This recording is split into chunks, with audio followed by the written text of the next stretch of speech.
Unfortunately for all of us, burns are all too common in our country, with perhaps hundreds of thousands of burns nationally every year. When one comments about burns, there are generally three types of main burns: flame burn, scald burn, and electrical burn. We see approximately 800 acutely burned people per year, which makes us one of the busiest burn centers in the country. Of those hundreds of thousands of burns nationally, tens of thousands are children. And in Staten Island, of our 800 admission, nearly 500 of those were pediatric cases. One of the largest subgroups in our pediatric population is from the Orthodox Jewish community. There are several reasons why we feel that this group has a significant number of burns. One, many of the families, the Orthodox families, are blessed with large families. They have 8 children, 10 children, 12 children, even more than that. And many times the 10-year-old is helping the mother's cooking and working in the house, preparing Shabbos and Pesach. Also, of course, the Shabbos candles. But probably in thinking, if I had to come up with the most common cause of burns in the Orthodox community, I would have to say it's the Shabbos cooking and preparing of the Shabbos meal. I've had over the years so many kids burned with pots of cholent. Life-threatening burns, because these are little kids in big pots, and the pot usually wins. Also on the bleches and the urns of water, constantly in places that they shouldn't be, too close to the edge of counters, where they're toppled over by kids running by. Serious burns occur. So these are the type of things that we see, and they're all preventable.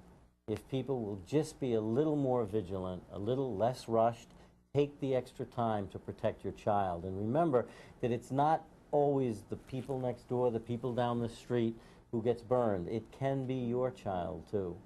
So you really must be vigilant and be careful.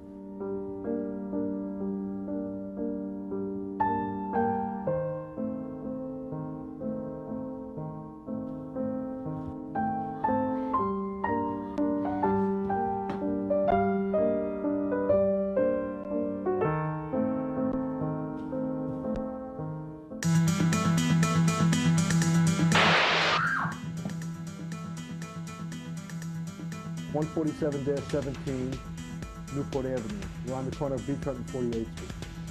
Yeah. How soon will you be here? Yeah, he's in a lot of pain. I don't know, he put his finger into an electric socket. F40, respond 147-17 Newport Avenue, corner Beach 147 for an electrical burn to a 7-year-old boy. F40.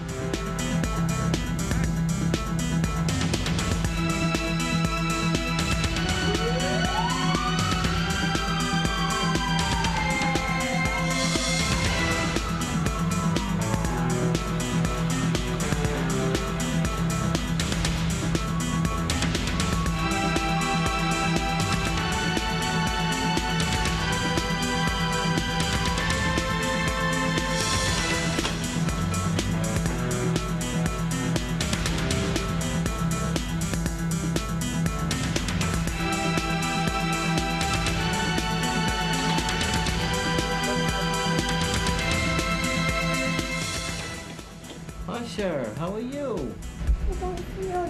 No? With extra careful regard to safety, situations like the one we just witnessed could have been avoided. This family had to learn the hard way. The Torah explains that it is our responsibility to provide for our own safety in all facets of life, and that we must take the necessary measures to protect ourselves and those around us. In an unavoidable case of emergency, we must always be prepared. A good place to start is to be sure one's home address is clearly marked for everyone to see, especially if emergency personnel need to find the house in which an accident has taken place. Remember, every second counts. Now, this house is clearly marked. All hallways and walking spaces should be free from any obstacles. It's extremely important to avoid tripping hazards. For example, carpets should be kept down with non-slip padding, while all floors should be maintained in good physical condition. There is always something better to stand on than a kiddie chair that's made to hold 30 pounds or less. Always use appropriate stepladders or stools to reach high places. We must never be too careful and take things for granted. Home safety is a message we must repeatedly pass on to children as well as other household members. As for blind cords, knot them so children cannot get tangled or choked. Never assume that they are totally out of reach. Water safety is an absolutely vital concern for all of us.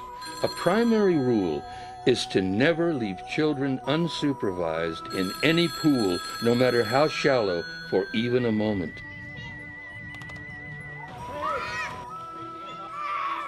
Not even for a second. Children should be taught to be extra careful in and around water at all times.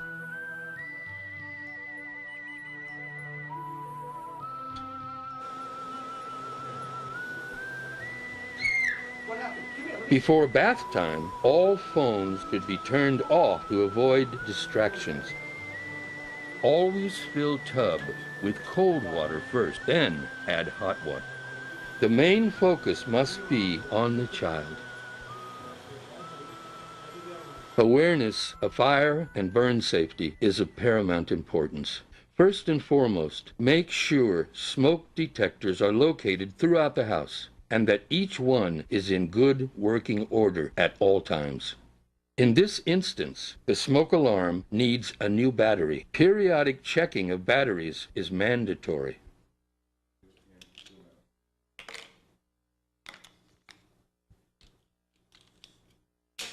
Always keep fire and burn safety in mind when cooking.